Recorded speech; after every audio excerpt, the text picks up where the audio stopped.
Okay, warm-up question for today is how does a speaker produce sound? So I got a good example here. There's a Beatles album on here, and if you turn this a little bit, it'll turn the turntable, right? Turntable's moving now. And if we just drop the needle on to track 1, it's gonna play track 1. I gotta turn it up a little bit.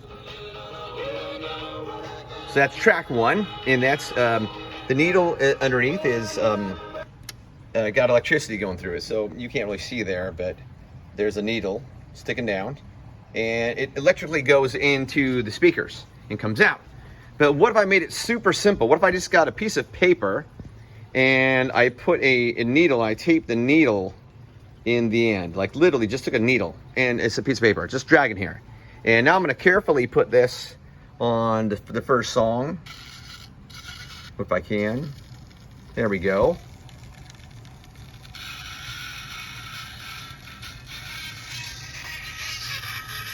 That's just so close to what is happening in your tin can phone. All that sound is coming out of a string into your paper cup phone, right? And we were standing apart from each other. That kind of, oh, it's that one just scratched across. So that one kind of released. Anyway, this one works a little bit better. This a student made an extra credit project actually, and I modified it because it didn't really work perfectly. But so there's a needle on a piece of wood, and that wood is connected to this cup. And I'm going to drop that needle down on the record in about the same spot.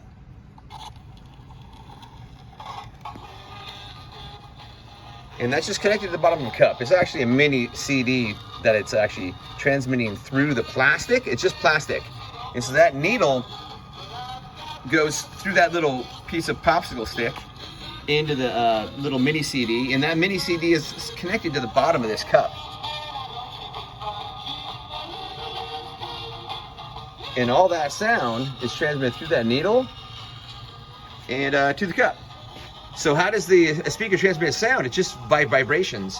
Exactly the same as your tin can phone. The paper cup works better than the tin can phone because it's made of paper.